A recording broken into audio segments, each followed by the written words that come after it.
ওই সুন্দরী, তলাটে নতুন নাকি? হায় হায়। প্রতি উত্তরে মেয়েটা ভ্রুকুচকে তাকায়।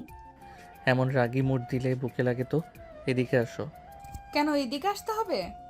আসো, তারপরে না হয় দেখা যাবে। আসতে বলছি না আমি? আর কোনো কথা না বলে রাস্তার এই মাথা থেকে রাস্তা পার হয়ে এ মাথায় টঙের একটা দোকানের সামনে এসে দাঁড়ায়। কি বলবেন তাড়াতাড়ি বলেন, আমার কাজ আছে। কাজ তো সবারই আছে, তা এত রাতে এই রাস্তায় আগে তো কখনো দেখিনি। জি, আমি এখানে নতুন এসেছি। নতুন জিনিসের আমদানি। মালটা খুব সুন্দর আছে রে। কি বললেন বুঝতে পারলাম না, কথা ঠিকভাবে বলবেন। এই বেয়াদব ছেলে, কথাবার্তা ভালোভাবে বলতে হয়। এটা কেমন ধরনের কথা? তা কোথায় উঠছেন? আমি কথায় উঠছি, আপনাকে কেন বলতে হবে? আপনার সাহস আছে বলতে হবে। যেখানে আমার সামনে কেউ দাঁড়িয়ে কথা বলতে হিসু করে দেয়, সেখানে আপনি আমাকে ঝাড়ি মেরে কথা বলতেছেন। এখানে তো কিছুই দেখেননি। টিস করার অপরাধের ভয়াবহতা আপনাদের জানা নেই। দোস্ত, মায়াটা খুব ঘুরাইতেছে, একটু পাশে নিয়ে গিয়ে জোর ভেঙে দিই। আকাশ রবির দিকে চোখ বড় বড় করে তাকায়। রবি ভয় পেয়ে যায়, সে আর কোনো কথা না বলে চুপ হয়ে যায়। এইভাবে তাকানো কি আছে? আমি তো মজা করছিলাম। মনে হচ্ছে না একটু এক্সট্রা কথা হয়ে যাচ্ছে? এত রাতে মেয়েটা বিপদে পড়ছে, আমাদের হেল্প করার কর্তব্য। ওই হ্যালো, আপনাকে কে বলেছে আমি বিপদে পড়ছি? উল্টো আপনারাই তো আমার বিপদ। আমাকে এখানে আটকায় রাখছেন। আহা সুন্দরী, তোমার রাগ রাগ আমার হেব্বি লাগে। তোমাকে তো এখানে প্রেম করার জন্য আনা হয়নি। ধলাবতী, তুমি এলাকায় নতুন, এত রাতে ঘোরাফেরা করছো, ভাবলাম বিপদে পড়ছো নাকি দেখি। তা বুঝলাম। ধালাবতীকে? কেন তুমি? ওই হ্যালো, আমি কেন ধলাবতী হতে যাব? এত ফর্সা পুতুলের মতো ধবধবে মানুষ এই প্রথমে আমি দেখলাম। আচ্ছা, তুই মানুষ তো নাকি পরি? বন্ধু, আমারও তাই মনে হচ্ছে। ওই মনে হয় 1000 বছরের পুরনো কাইল্লার রাক্ষসী। আমি কোনো কাইল্লা রাক্ষসী না, কথা ঠিক করে বলেন। কথা তো ঠিকই আছে। আমরা ওই যে অনেক সিরিয়ালে দেখছি, অনেক ভয়ঙ্কর ভয়ঙ্কর খারাপ রাক্ষসীরা এরকম সুন্দর রূপ ধারণ করে। তাছাড়া রাত 11টার সময় এই রাস্তায় এমন অচেনা মেয়ে, নিশ্চয়ই আপনি কাইলা রাক্ষসী। আপনাদের কথায় আমার কিন্তু রাগ উঠতেছে। আর একটু রাগ ওঠা, আর একটু রাগ ওঠা, তাহলে আসল রূপ ধারণ করবে। সোনালিকা এবার আর নিজেকে সামলাতে না পেরে ঠাস করে রবির গালে একটা থাপ্পড় মেরে দেয়। এই ছেলে তোর সাহস হয় কিভাবে? দোস্ত, বলছিলাম না ওই কাল্লা রাক্ষসী? না হলে আমাদেরকে হাত তোলা সাহস পায়? Gas light? আরে আমি গ্যাস লাইট হতে যাব কেন? গ্যাস লাইটটা আমার কাছে দে। আমি পকেট থেকে গ্যাস লাইট বের করে আকাশের হাতে দিই। আমি গ্যাস লাইটার আগুন জ্বালিয়ে এক ঝাঁপ দিয়ে ওরে চেপে ধরছি। তারপরে লাইটের আগুন ওর হাতের আঙুলে লাগাতে লাগলাম। ওরে আল্লাহ রে, পুরে জ্বলে গেল রে। ছাড়েন ছাড়েন, মরে গেলাম। এবার আকাশের পেটে হাতের কনুই দিয়ে একটা জোরে আঘাত করে সোনালিকা। আকাশ একটু দূরে ছিটকে পড়ে। বন্ধুরে, আমি ঠিক আছি, আমি ঠিক আছি। তারপর তারা দুজন একটু সামনে এসে দাঁড়ায়। ওই লাইটের দিয়ে আমার হাত পুরায় কি করলেন? যাক, অবশেষে প্রমাণ পেলাম যে আপনি মানুষ। দেখতে এতই সুন্দর মায়াবী, কিন্তু গায়ে এত রাক্ষসের মতো জোর কোথা থেকে পাইলেন? তাই তো। আমার মনে হয় সত্যি কাইল্লারা খুশি। না হয়তো এত জোর কোথায় পাবে? আর একবার পরীক্ষা করা যাক। ওই চিকনা, এই হাত দেখছোস? এক ঘুষি মেরে নাক ফাটিয়ে দিব। চুপচাপ এখান থেকে সর। তারপর তারা মেয়েটার এত রাগী ভাব দেখে রাস্তা থেকে সরে দাঁড়ায়। মেয়েটা অন্ধকারের মধ্যে মোবাইলের আলো দিয়ে হাঁটতে থাকে। কিছুক্ষণের মধ্যে চোখের অন্তরালের বাইরে চলে যায়। দোস্ত, এটা মেয়ে না, কারেন্ট, যে আমাদেরকে বেটে গেল। দেখছি ব্যাপারটা। ও আপনারা এত সময় যাদের কথা বলতে দেখলেন তারা হলো ঢাকা কেরানীগঞ্জের সভাপতি আকাশ এবং সহ সভাপতি রবি। তারা তাদের নেতৃত্বে এই এরিয়াটা কন্ট্রোলে রাখে। বাকিটা গল্পের সাথে থাকেন, জানতে পারবেন। কিরে মা, আমাদের তো কালকে পাঠিয়ে দিলি, তোর আসতে এত রাত হলো। যদি রাস্তাঘাটে কোনো বিপদ হতো তখন কি করতাম বল? কালকে আসতি। আম্মু দিনে জার্নি করাটা বিরক্ত লাগে, তাই রাত্রে জার্নি করি। আর যে মানুষটা সারাক্ষণ বিপদ আপদ ঝামেলা নিয়ে থাকে তাহার আবার বিপদ। এই যে তুই আর ওইদিকে তোর বাপ, তোদের সাথে জীবনেও কথাতে পারবো না গো, পারবোই না। তার বলতে এত রাতে আসলাম, বাইরে দাঁড় করিয়ে রাখবা নাকি? কে গো এত রাতে আসলো? কে আবার? তোমার গুণধর মেয়ে। কাজে কাজ পায় না, সব সময় শুধু অকাজ করে বেড়ায়। আম্মু তুমি আবার শুরু করলে? আগের বার তো গ্রামের সাইডে পোস্টিং ছিলাম, তাই 11টা 12টা এত রাত মনে হতো। আর এখন তো শহর, এখানে রাত 2টাও রাত না। আমি পৃথিবীতে আগে এসেছি, তুই না। না তুমি। আমি যা বলবো তাহলে সেটাই, এর বাইরে কোনো কথা চলবে না। তোরে পেটে আমি ধরেছি, তুই না। আমার উপরে কোনো কথা চলবে না। উত্তরে সোনালিকা ভ্রু কুঁচকে তাকায়। এই মাঝরাতে আবার কি শুরু করলে? তোমার কি ভেতরে দমদাম বলতে নাই? দেখছো বাবা? পাগল ছাগলের কথা বাদ দে, চল ভেতরে চল। হ্যাঁ, এখন তো আমি পাগল। আজ আমার কেউ নেই। 40টা বছর এই সংসারে খেটে গেলাম, মাথার ঘাম পায়ে ফেলে। আমার কষ্টটা কেউ বুঝলো না। আমি তো এই বাসার কাজের লোক। আমার কাজ শুধু কাজ করা। আমার কথার কেউ দাম দেবে না। আম্মু থামবা তুমি? কি থামবো? হ্যাঁ, কি থামবো? যেদিন মা হবে ওই দিন বুঝবি। এখন তো আমার কান্না কান্না মনে হয় না। যেদিন থাকবো না সেদিন ঠিকই চোখের পানি বুঝতে পারবি। এখন তো মূল্যায়ন দিবি না। এই মাঝরাতে আবার কি নিয়ে তার কথা পছন্দ হলো না? পাগলরে বিয়ে করে আমার জীবন শেষ। পাগল বলেই তোমার এই সংসার করে গেলাম। আর কেউ হলে করা তো দূরের কথা, মুখে ঝাঁটার বাড়ি মারতো। তারপর সোনালিকা বাসার মধ্যে প্রবেশ করলো, বাসার মেন গেটটা দিয়ে। সবাই মিলে উপরে চলে যায়। যাই হোক, এদের মতো প্রতিটা সংসারই কম বেশি এরকম আছে। কার কার মায়ের সাথে মিলে গেল পাঠকগণ। ওইটা কোনো ব্যাপার না, এগুলো হলো সাজের ডাক। প্রতিটা সংসারে কম বেশি এগুলো থাকে। যেদিন এগুলো থাকবে না সেদিন বুঝবেন সংসার থেকে সেই হাসি খুশি জিনিসটা আর নেই। এটাই প্রকৃত শান্তি। যাই হোক, অন্যদিকে সোনালিকা ফ্রেশ হয়ে খাবার খাইতে বসে। তামা, এখানে জয়েন করবি কবে? খাবার খেতে খেতে বললাম, সবে তো আসলাম বাবা, আপাতত 1 সপ্তাহ দমদাম নেই, তারপর দেখা যাক। হ্যাঁ, কথাটা খারাপ বলিসনি। এখানে আসলে বাইরে একটু চলাফেরা করে দেখ পরিবেশটা কেমন। আসার সময় যেটুকু বুঝলাম, গ্রাম এরিয়ায় অতটা ঝামেলা না পড়লেও এখানে অনেক ঝামেলার মধ্যে পড়তে হবে। এখানে কেসের প্রবাবিলিটি অনেক বেশি থাকবে। তা ঠিক, গ্রামের মানুষ ঠিক এতটা অপরাধ করে না যতটা শহরের এরিয়ায় অপরাধ হয়। হ্যাঁ। খাওয়ার সময় এত কাজ কাজ কেন? চুপচাপ খাইতে দাও মেয়েটাকে। কথাটা সোনালিকা এবং শেখ চৌধুরী হেসে দেয়। অন্যদিকে কী রে মামা, এত রাত হলো, পোলাপাইন তো সব বাসায় চলে গেছে। এখনও এই টঙের দোকানে বসে কি করবি? কোন মসজিদ কি দোকান বন্ধ করে দিবে? খেয়াল করে দেখ, আমি আর তুই আছি। আমরা যতক্ষণ থাকবো দোকান বন্ধ করার সাহস পাবে না। তবে ফ্ল্যাটের দিকে চলে যাওয়া যাক। আচ্ছা ঠিক আছে। তারপর আমি ওর সাথে করে সিগারেট খাইতে খাইতে নিজেদের ফ্ল্যাটের দিকে হাঁটতে থাকলাম। কিছুক্ষণ বাদেই ভাইয়া ভাইয়া একটা ফুল নেন। হুট করে আকাশ যেন অপ্রস্তুত ছিল সে কথাটা শুনে। মাথাটা নিচের দিকে করে হাঁটু গেড়ে বসে, মুখে সিগারেট টানতে থাকে আর বলে, এত রাতে ফুল বিক্রি করা লাগে? সারাদিনে 2টো বিক্রি করেছি মাত্র। বাড়িতে মায়ের ওষুধ কেনার টাকা নেই। কোথায় থাকো তুমি?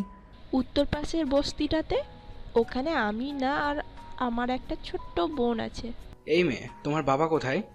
আমার ঠিক মনে নেই ভাইয়া, তবে আমি যখন একদম ছোট্ট ছিলাম, 3 বছর মনে হয় বা এমন হবে, তখন আব্বাই মারে অনেক মারতো।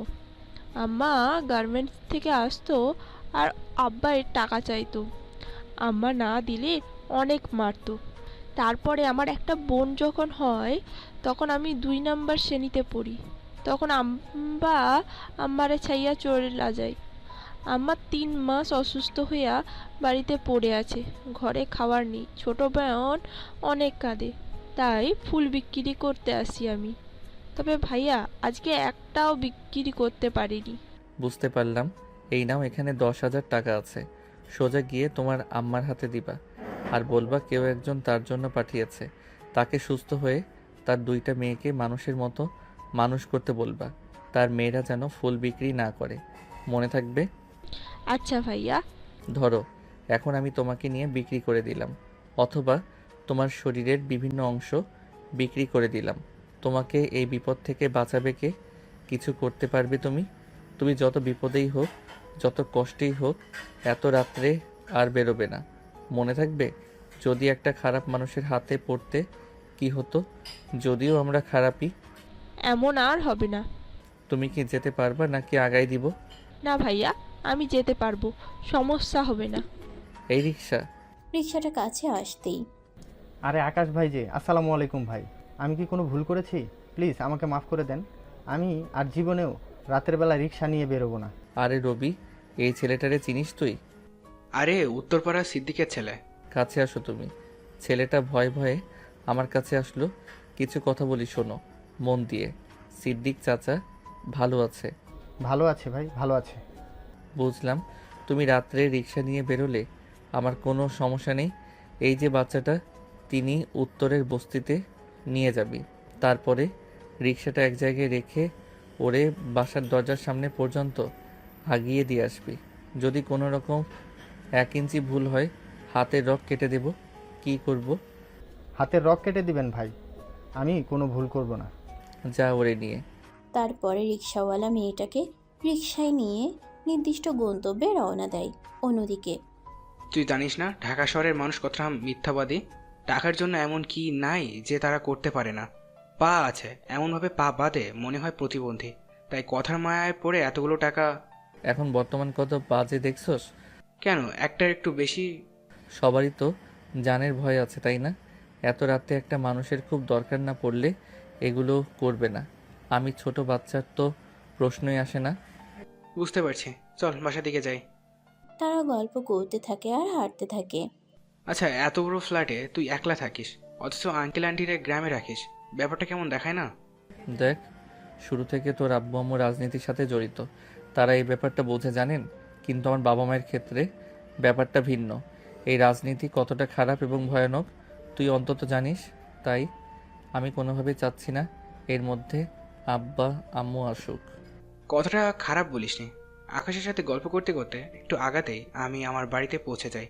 আমি সোজা ওর কাছ থেকে বিদায় নিয়ে কলিং বেল বাজাতে সাজ্জাদ চাচার দরজা খুলে দেয়। আপনারা অবাক হচ্ছেন এত রাতে কীভাবে কলিং বেল দেওয়ার সাথে সাথে দরজা খুলে দেয়। আসলে আমার ফেরার প্রতিটা রাতই এমন টাইমে, তাই তার বিষয়টা মুখস্থ আর কি। যাই হোক, আমি আমার মতো বাসায় ঢুকে পড়ি। ও তো বাসায় চলে গেল, তারপর আমি হাঁটতে থাকলাম। 5 মিনিট হাঁটার পরে আমি আমার নির্দিষ্ট গন্তব্যে পৌঁছে গেলাম।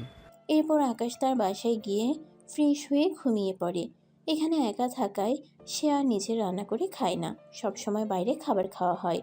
পরের দিন কিরে, আমার ফুলটুসি কই? ভাই এই নেন। গ্লাসে ঢেলে দে, তারপর আমি ঢোক ঢোক করে গিলতে থাকলাম। এভাবে চলে গেল 10টা দিয়ে। ভাই খুব সমস্যা তো হয়ে গেছে। আমাদের যে থানার ওসি ছিল না, ওনার তো ট্রান্সফার হয়ে গেছে। এখন নাকি নতুন একজন আসতেছে। আই এম ডেঞ্জারাস ব্রোকেন, মায়ের ভোগ ব্রোকেন না। 10টা বান্ডিল ফেলে দে, ফুসফুস করে লাইনে চলে আসবে। টাকা দিয়ে যদি হতো তাহলে তো আমি নিজেই দেখে নিতাম। সমস্যা হচ্ছে ওসিটা মেয়ে আর খুব রাগী, আর যেদি নাকি উনি নাকি টাকা পয়সা ঘুষ খায় না, খুব দেমাকি। তাই নাকি? এবার খেলাটা তো জমে যাবে। গান আইলা না নাইয়া, দামা আসমানেরও চাঁদ। ফুলটুসি গ্লাসে দে। বস, সমস্যা তো বড় বেঁধে গেল। ওই যে আমাদের যে কলেজ এবং এরিয়ায় ড্রাগ সাপ্লাই দিতাম না, ওইগুলো তো ওই যে সভাপতি আকাশ আটকে দিয়েছে। এর জন্য তো শান্তিতে কাজ করতে পারি না। ও নাকি আরো লোক লাগায় রাখছে। আমাদের এরিয়ায় নাকি এইসব আর করতে দিবে না।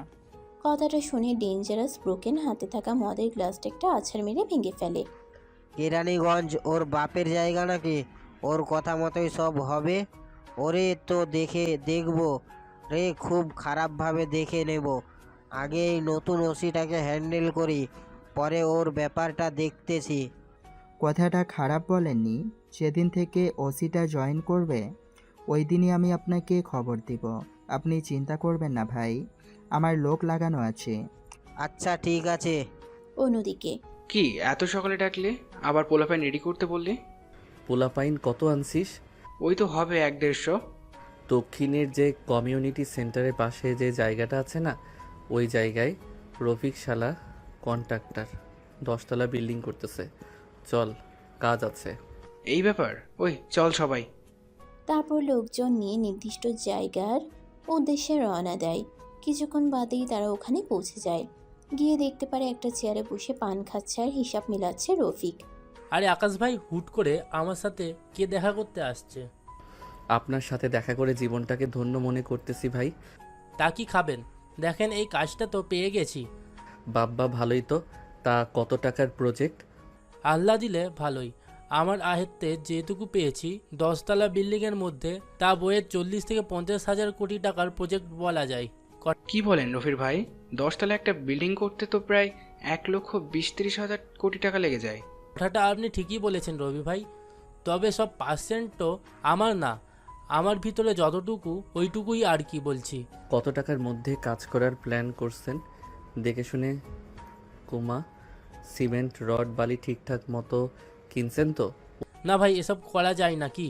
ওরে আমার লজ্জাবতী চিটার রে, তোমার চিটারি দেখলে তো আমার লজ্জা লাগে। এভাবে সুনাম করবেন না ভাই, আমার লজ্জা লেগে যায় তো। তাই নাকি?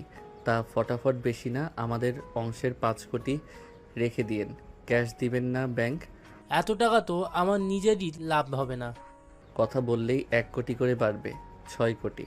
তুই যে পরিমাণ চিটার আর এমসি কোয়ালিটির লোক, তুই তো অর্ধেক টাকা চুরি করবি এর থেকে। দেখা যাচ্ছে 40 বছরের জায়গায় বিল্ডিংটা 10 বছরে ভেঙে যাবে। আমি চাইলেও তোকে আটকাতে পারলেও বাংলাদেশে আনাচে কানাচে তোর মতো লোক আছে, তাদের কে আটকাবে? আর রাষ্ট্রের বড় বড় জায়গায় থেকে যে বড় বড় চুরিগুলো করে সেগুলো কে আটকাবে?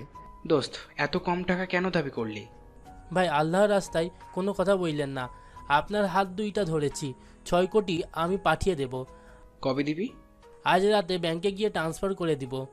তবে এত টাকা একেবারে করতে পারবো না, সন্দেহ করবে। অন্তত 1 মাস সময় লাগবে, একটু একটু করে করব। তবে এক ব্যাংকে অ্যাকাউন্ট করা যাবে না, অন্তত 10টা অ্যাকাউন্ট লাগবে। পরবর্তী 10টা অ্যাকাউন্ট থেকে আপনারা একটা অ্যাকাউন্টে করে নিয়েন। এত হিটলারের বুদ্ধি কই রাখিস তুই? ভাই আপনাদেরই দোয়া। এইটুকু চিটারি না করতে পারলে আছে কি এই পজিশনে বসতে পারতাম?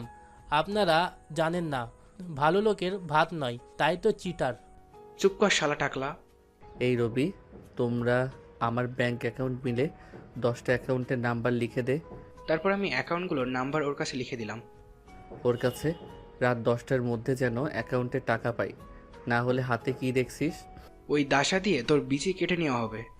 তারপর তারা সবাই ওখান থেকে তাদের পার্টি অফিসে চলে আসে। শোন, বাইরে যে পোলাপাইন আছে ওদের মাঝে 1 কোটি ভাগ করে দে। দোস্ত, মাথা পিছু 80-90 হাজার করে পাবো, এত টাকা দেওয়া ঠিক হবে? ভেতরে তো আমরা ডিল করেছি, ওরা দেখেনি কত কি কেমন হয়েছে। এত বড় একটা রাজনীতি করে, এতটুকু মাথায় ঢোকে না ওদের? এভাবে টাকা পয়সা না দিলে হাতে থাকবে? অন্যরা টাকার লোভ দেখায় যদি, আর পোলাপাইন হাতে না থাকলে কিসের রাজনীতি আমাদেরকে ভয় পাবে? কথা অবশ্য খারাপ বলিসনি। তারপর এভাবে দেখতে দেখতে 2 দিন চলে যায়। এই 2 দিনে 1 কোটি টাকা তুলে তাদের লোকেদের মধ্যে সমানভাবে ভাগ বাটোয়ারা করে দেয়। এখন বুঝলাম কেন একজন রাজনীতির নেতার পিছনে একটা মানুষ কুত্তা হয়ে থাকতেও পছন্দ করে, কুত্তার মতো পিছনে পিছনে ঘুরে। যাই হোক, গল্পে ফেরা যাক। কিরে বান্ধবী, কেরানীগঞ্জ যাচ্ছিস আর আমারে খবর দিলি না? আরে হুট করে এখানে ট্রান্সফার হয়ে গেছে, কি করণীয় ছিল বলো? বুঝতে পারছি, দেখা তো করতেই পারিস। হ্যাঁ, তা তো অবশ্যই করা যায়।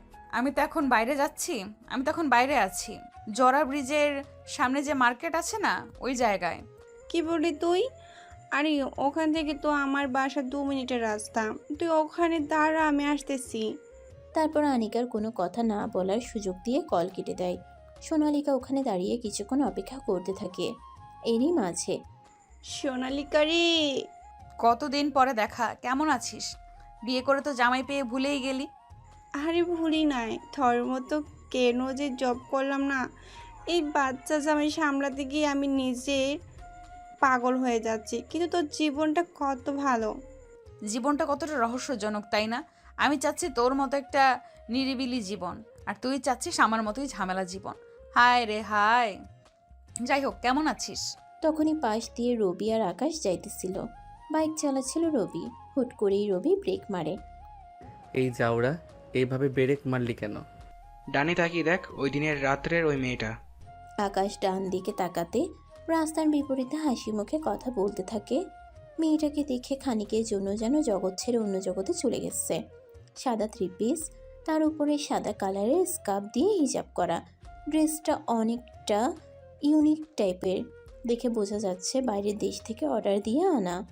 আবার স্কার্ফের উপরে চশমা বজায় রাখা, হাতে কালো কালারের মেয়েদের ঘড়ি এবং পায়ে কালো কালারের হিল। আকাশ যেন তার হিতাহিত জ্ঞান হারিয়ে ফেলেছে। সে কোন দিকে না তাকিয়ে রাস্তা পার হতে যায়, তখনই একটা অটো এসে ধুম করে আকাশের গায়ে মেরে দেয়।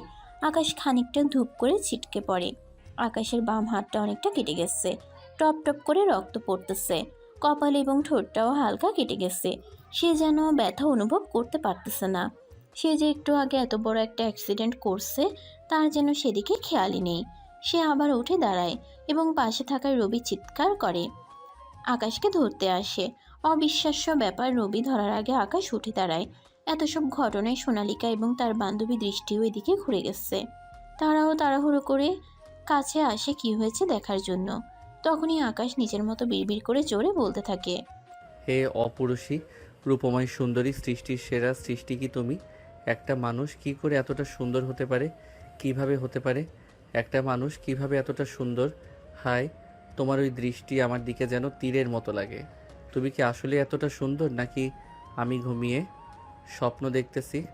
কথা বলতে বলতে আকাশ সোনালিকার মুখের একদিকে তার কাটা বাম হাত রেখে বলতে থাকে, না, তোমাকে তো স্পর্শ করা যায়, তার মানে তুমি সত্যি সত্যি তুমি মানুষ।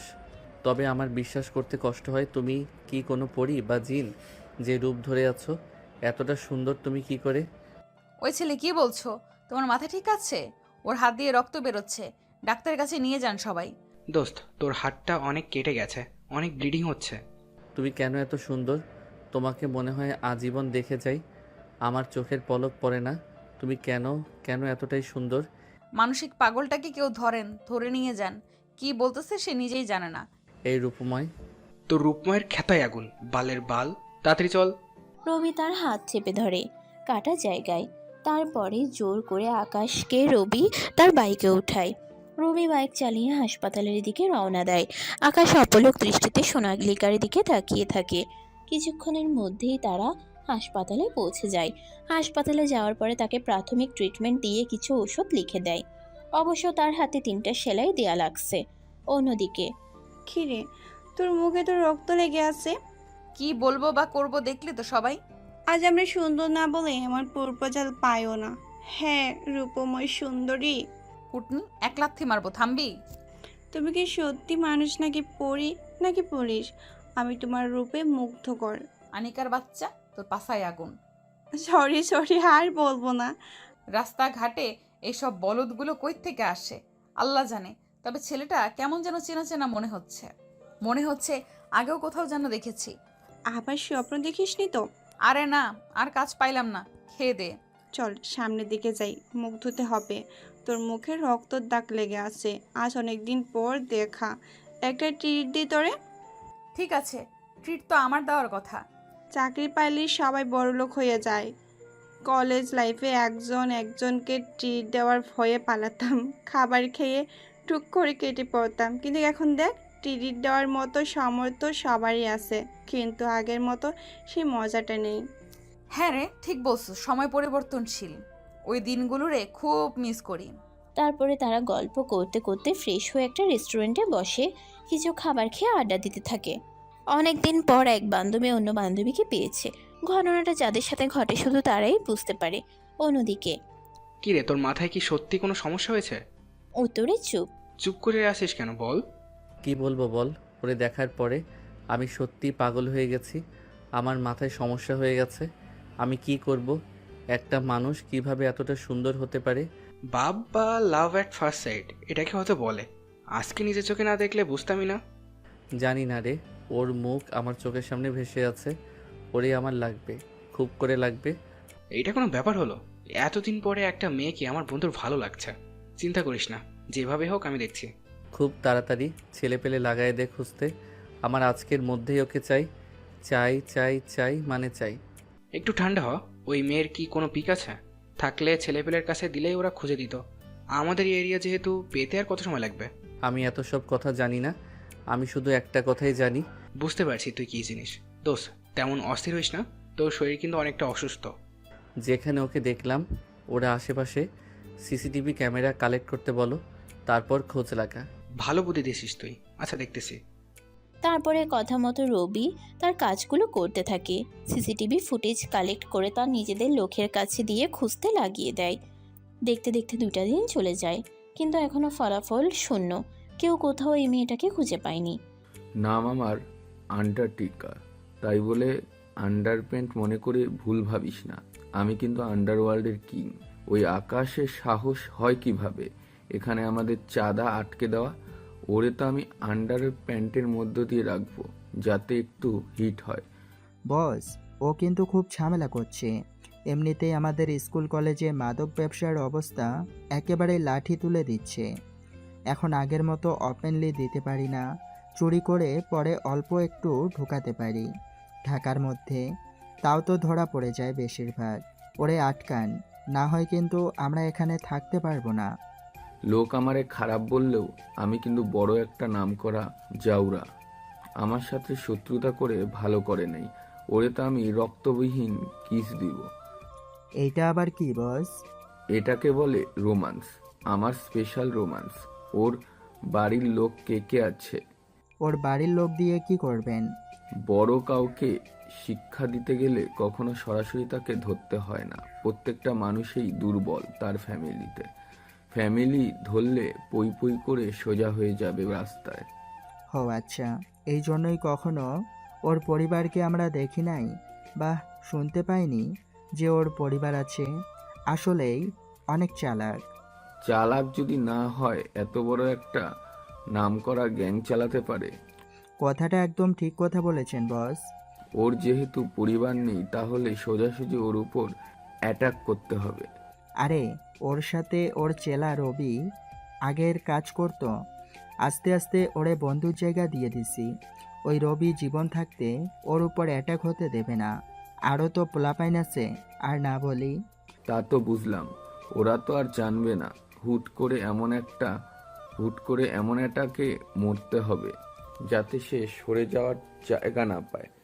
তাহলে ভাই কালকে করি। কালকে ওদের একটা প্রোগ্রাম আছে, শুনছি মিছিল বের করবে ওখানেই। তোর আসলে মাথায় সমস্যা। মিছিলে এত মানুষ থাকবে, ওর মধ্যে কিছু করা যাবে না। যখন নিরিবিলি অফিস রুমে থাকবে তখন হুট করে। তখনও তো 8-9 জনের সাথে থাকে। পিছনে ফিরিয়ে দেখ আমার লোক কতজন হবে। তাও তো 50 কিংবা 70 জন হবে। তাহলে 8 জন আমাদের সামনে দাঁড়াতে পারবে। কালকেই হোক খেলা। আসলে আমি একটা নামকরা জাউরা। বস, আপনি নিজের সুনাম করলেন না বদনাম? যে লোক নিজের বদনাম শুনে নিজেই নিজেকে বদনাম করে আনন্দ পায়, তাহলে সেই লোক যাই বলে তাতেই তার সুনাম। আপনার থেকে অনেক কিছুই শেখার আছে। তা তো ঠিকই, এত বছর কি বাল শিখতে পারলি? বস, একটা সমস্যা হয়েছে।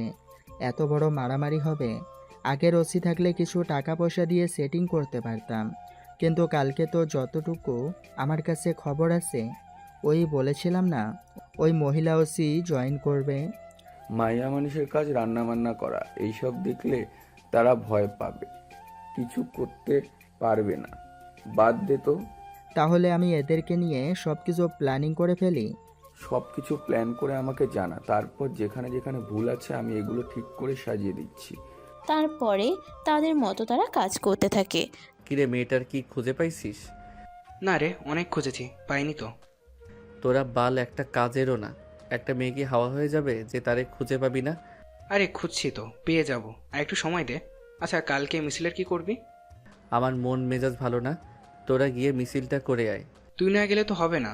সবাই তো মিছিল দেখে না, দেখে যে মিছিলে কে কে আছে। আচ্ছা, পোলাপাইনদের সব রেডি রাখিস, বাকিটা দেখবো নে। তারপরে রবি তার মতো সব কিছু গোছাতে থাকে মিছিলের জন্য। অন্যদিকে আকাশ এক চেয়ারে বসে উদাসীন হয়ে কি ভাবতে থাকে। এভাবে দেখতে দেখতে দিনটা কেটে যায়। পরের দিন সুন্দরভাবে মিছিলটা সবাই মিলে পরিপূর্ণ শেষ করে। মিছিলের সময় আশেপাশে অনেক পুলিশ ছিল যাতে কোনো বিশৃঙ্খলা না হতে পারে। মিছিল শেষ করে যে যার মতো চলে যায়। অন্যদিকে আকাশ, রবি এবং তাদের কিছু কাছের বড় নেতা কর্মীরা তাদের অফিসে বসে রেস্ট নিতে থাকে। তখনই কোথা থেকে কারা যেন এসে উড়াধুরা রুমটাকে লক্ষ্য করে গুলি করতে থাকে। উপায়ান্তর না পেয়ে যে যার মতো এদিক ওদিক পালাতে থাকে। দোস্ত, আমাদের উপর আক্রমণ হয়েছে, তুই আমার সাথে আয়। আরে সবাইকে রেখে কোথায় যাব আমি? আমি আছি না, এই দিকটা আমি সামনে নেব। তোকে ওয়াশরুমে ঢোকার লক করে রাখি, তুই ভেন্টিলেটর দিয়ে উপরে উঠে বসে থাকবি। তোর কি মাথায় সমস্যা? আমি যদি এখান থেকে সরে যাই ওদের সাথে পারবে? ওরা সংখ্যায় কত দেখেছিস? কিছুক্ষণ আগে মিছিল শেষ হলো, সবাই এখনো বাসায় যায়নি। আমি সবাইকে ইনফর্ম করে দিচ্ছি, ওদের আসা পর্যন্ত তোকে লুকিয়ে থাকতে হবে। এই আকাশ কখনো কাউকে ভয় পায় না। আজকে অ্যান্টার্কটিকার একদিন কিংবা আমার একদিন। অনেক সুযোগ দিয়েছি, ড্রাগস দিয়ে পুরো কিশোর বাচ্চাদেরও ধ্বংস করে দিচ্ছে। অনেক ছাড় দিছি, আজকে আর ও বেঁচে থাকবে না। বাস্তবতা আলাদা, এখানে এভাবে গোলাগুলি হলে তোর গায়ে লেগে যেতে পারে, তুই একটু সেফ। আলবাবা মতিঝিল, সবাই ভালোবাসে আমাকে জাউরা বলে। আহো রোমান্টিক জাউরা। আমি না অনেক রোমান্টিক, বিশ্বাস করো সোনা পাখি। তবে রোমান্টিকতার পাতায় আজকে আকাশ সোনা তুমি বাঁচতে পারবে না। আজকে তোমার বন্দুকের নল দিয়ে ইষ্টু ইষ্টু ফুটো করে দেব। খুব বেশি ব্যথা পাবা না, অল্প ব্যথা দিব, হুশ করে মরে যাবে। জীবনে অনেক জ্বালাইছিস, এতদিন তোকে সুযোগ দিলেও আজকে তুই বেঁচে যাইতে পারবি না, তোর চ্যাপ্টার এখানেই শেষ। সিংহ যখন কথা বলে পাশ থেকে কুত্তার বাচ্চাকেও ঘেউ ঘেউ করতে হয় না। এটা আইন পরিপন্থ। এর একমাত্র শান্তির পরিচয় সিল মেরে দেওয়া। ওহ বস, যত দেখি আপনার উপরে ততই ফিদা হই। শালারে এখনই মেরে দেই। দেখা যাবে কে কাকে আগে মারবে। আরে ও মন্দির পুত, গলাগলি না থামালে এত সময় তো ফুটিস হয়ে যাইতি। তোদের জন্য স্পেশালভাবে ১,৫০০ রাউন্ড আনা হয়েছে। এই দেখ, মাঝে একটা দাগ দিয়ে দিলাম। এই দাগের এই সাইডে আমাদের পিছনে তাকিয়ে দেখ কত। আর তোর দিকে মাত্র ৬ জন, ৩ জন তো আগেই কেল্লাফতে। আমি কিন্তু আমার আপন মানুষের মৃত্যুর হিসাব বাকি রাখি না, সব সমান সমান করে দেই। তাই বুঝি সোনা? আসো একটা উম্মা দিয়ে দিই। বন্দুকের নল দিয়ে দেবো নাকি ঠোঁট? তুমি নিঃশ্বাস নিতে পারলে তো দিতে পারবে। ওই শালা ভয় পায় না কেন? এত এত অ্যাটিটিউড কই থেকে পায়? একটু পর এদিক থেকে সেদিক হলে যার অস্তিত্ব থাকবে না, সে কিভাবে এতগুলার উপর করে কথা বলতে পারে? পৃথিবীতে দুইটা জিনিস মনে রাখবি, একটা জিনিস তুই, আরেকটা জিনিস তুই। মানে? রবি এবং সবাই মাথা নিচু করো। কথাটা বলতেই রবি এবং তার পাশে থাকা ৫ জন ফ্লোরে শুয়ে পড়ে। আকাশ পাশে তার পায়ের কাছে একটা সুইচ টিপে দিতে নিচের ফ্লোর ফাঁকা হয়ে নিচ থেকে বড় একটা মেশিন গান উঠে আসে। কোনো কথা না বলে মেশিন গান দিয়ে ঝরঝর করে গুলি করতে থাকে। সেকেন্ডের মধ্যে সবার বুক এ4 থেকে চিরে O4 হয়ে যায়। এভাবে 2টা মিনিট চলে যায়। আকাশ বড় আর্টিলারি মেশিন গানটা রেখে আন্টার্কটিকার সামনে গিয়ে দাঁড়ায়। ইতিমধ্যে আন্টার্কটিকার প্রায় 2টা গুলি লেগেছে। এবার সংখ্যা কত? ভাই, আমাদের ভুল হয়েছে, মাফ করে দেন। আর কখনো এমন হবে না। একটু আগে না খুব ফটর ফটর করছিলে? আকাশ চুপচাপ আন্টার্কটিকার সামনে গিয়ে পায়ে ঠাস ঠাস করে আরো 2টা গুলি করে দেয়। ভাই আমাকে মাফ করে দেন, আমি আর জীবনে এসব করব না। আমার আর মুখ দেখবেন না, আমি সব কিছু ছেড়ে ভালো হয়ে যাব। আমার জীবনটা ভিক্ষা দেন। এরিয়ার কোনোভাবে সুযোগ দেওয়া যাবে না। এসব মানুষ কখনো ভালো হবার মতো না, এরা এমন মেন্টালিটির মানুষ না। সত্যি আমরা ভালো হয়ে যাব। আমাদের ছেড়ে দিন। তোদের আজকে থাম তুই। আজকের পরে যদি এ ঢাকা শহরে কখনো তোদের মাদক সাপ্লাই করতে দেখি, আজকে পাই গুলি করছি, কাল সরাসরি বুকে করব। মনে রাখিস, মাপ চাওয়ার মতো আর সুযোগটা পাবি না। তখনই ফোর্স চারদিক থেকে ঘিরে ফেলো। কথাটা শুনে পুলিশের টিম ফোর্স চারদিক থেকে সব ঘিরে ফেলে। শুনলাম এই শহরে বড় মাফিয়া হয়ে গেছিস তোরা। আমার জয়েনের প্রথম দিনই এইভাবে গোলাগুলি শুরু করলি?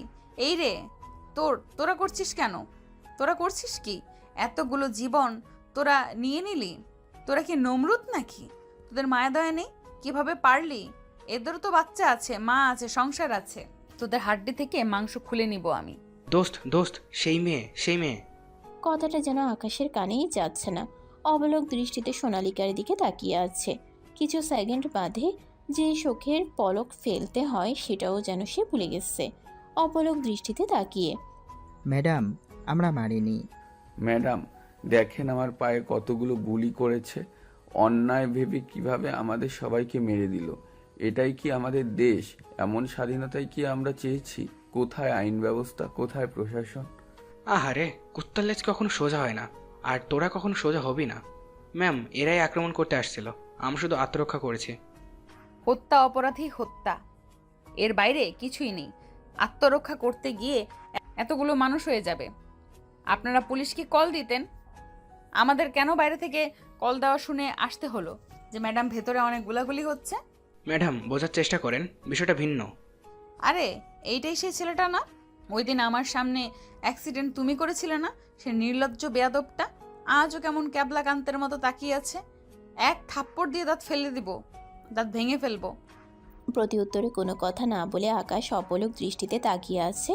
এবার আর সোনালিকা সহ্য করতে না পেরে, এমনিতে তার মাথা গরম ছিল, গিয়ে ঠাস করে আকাশকে একটা থাপ্পড় মেরে দেয়। এই বেয়াদব কোথাকার, তোর বাড়িতে মা বোন নেই?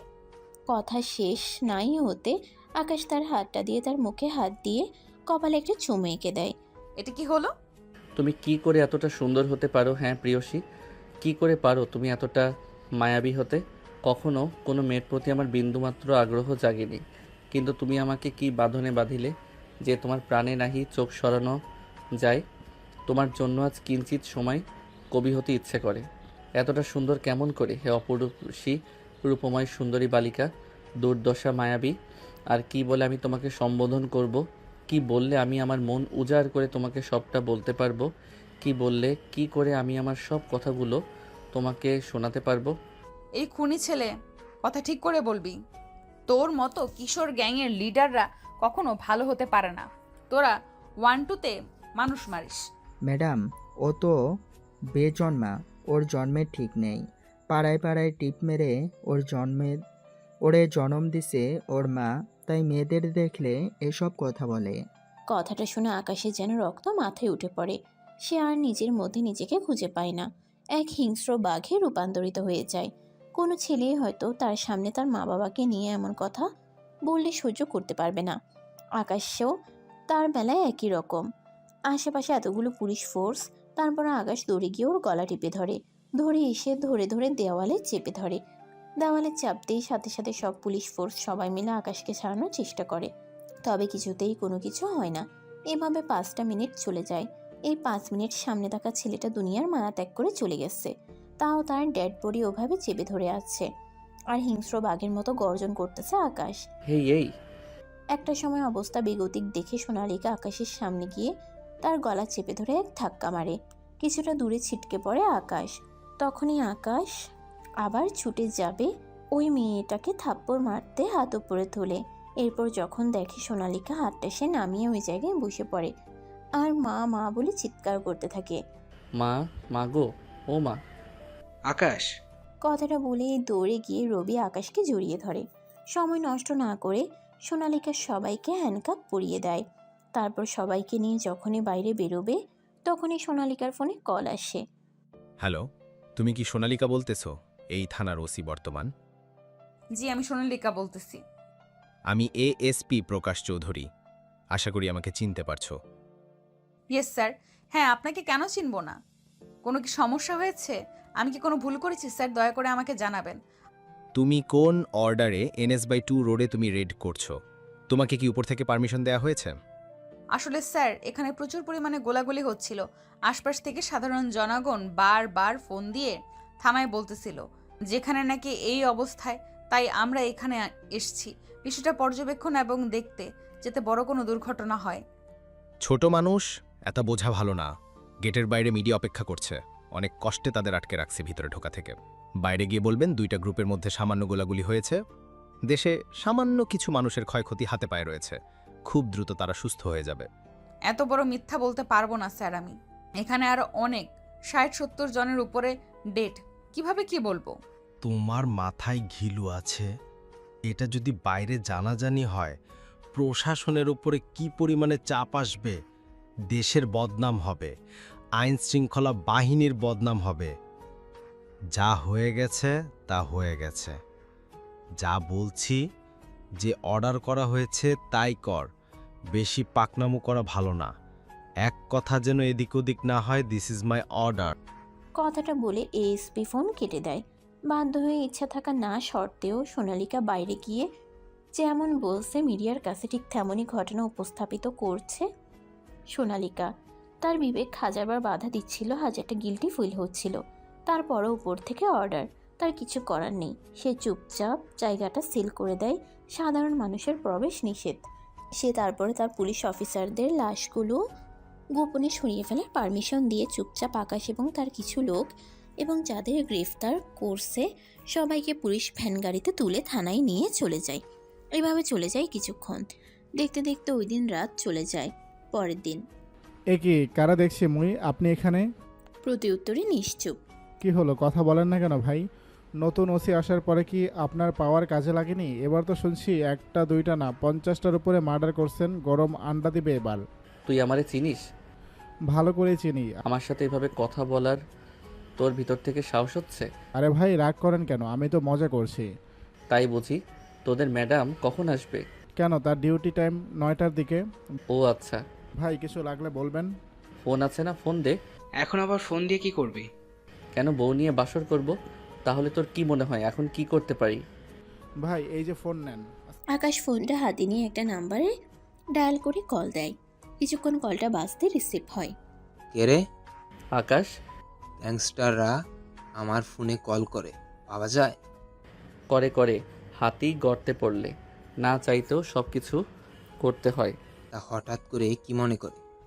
আমার একটা কাজ করে দিতে হবে। গতকাল আমার উপরে কিছু ছ্যাঁচড়া গ্যাংয়ের লোক আমার উপরে অ্যাটাক করে। যা ভাবছেন তাই হয়েছে ওদের সাথে। কতজন হবে? 60 জনের উপর। ওরে শালা, এতগুলো জীবন! আপনি ভালোই জানেন আকাশ এমনিতে কখনো কারোর ক্ষতি করে না। আমার হাতে আর কোনো উপায় ছিল না। কাল যদি এই কাজটা না করতাম আপনার সাথে আর কথা বলতে পারতাম না আজকে দাঁড়িয়ে। এখন ব্যাপারটা হচ্ছে এসপি বিষয়টা ধামাকা দিয়েছে। এখন এ ব্যাপারে নিউজে তদন্ত হতে পারে। নিউজ চ্যানেলগুলো আর ওই জায়গার বিষয়টা পরিপূর্ণভাবে হ্যান্ডেল করা আপনার দায়িত্ব। তা তো বুঝলাম, বিষয়টা একটু জটিল আসলে। বন্দরে যে মালগুলো আপনার আটকে আছে 2 দিনের মধ্যে সরানো হয়ে যাবে। আপনি নিজে করতেছেন না যাতে আপনার বিষয়ে সোশ্যাল মিডিয়াতে মানুষজন জানাজানি হয়ে যায়। তবে গোপনে যদি রাতের আধারে হুট করে কেউ করে দেয়। এই কথা তো অনেক দিন আগেই তোমাকে বলছি, কিন্তু তুমি আমার কথায় রাজি হওনি। আচ্ছা, আমি এই দিকটা সামলে নিচ্ছি। এসব আমার কাছে কোনো ব্যাপারই না। আমার সাথে 4-5 জন মতো হবে।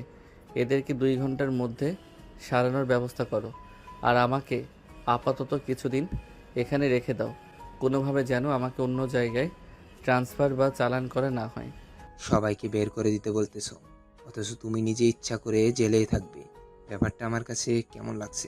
সবার আগে তো তুমি বেরোতে। আর কোনো কথা না, আমি যা বলছি তাই হবে। এর আগে পরে কোনো কথা নেই। যেটা তোমার ভালো লাগে আমি সবটা বলে দিচ্ছি কমিশনারকে। আচ্ছা। কথা বলা শেষ করে আমি হাবিলদারকে ফোনটা দিয়েছিলাম। হাবিলদারও তার কাজে সে চলে গেল। এদিকে না আমার কাজ আছে। এমন কি কাজ থাকতে পারে? ও আচ্ছা, মনে পড়েছে। হায় রে ভালোবাসা, কি খেলা দেখাইলি! যাকে সারা দেশ মিলে একদিন আটকে রাখতে পারিনি, সে মানুষটা আজকে নিজে থেকে হাজতবাসী হতে যাচ্ছে। এত কথা বলিস কেন তুই? এসব করা কি ঠিক হচ্ছে? আমরা তো চাইলেই জোর করে ওকে আমাদের হেফাজতে নিতে পারি।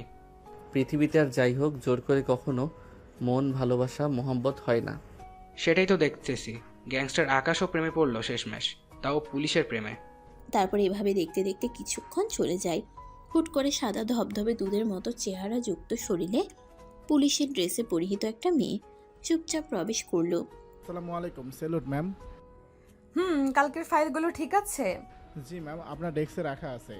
ও আচ্ছা, বুঝতে পারছি। তারপর আমি চুপচাপ আমার ডেস্কে গিয়ে বসলাম।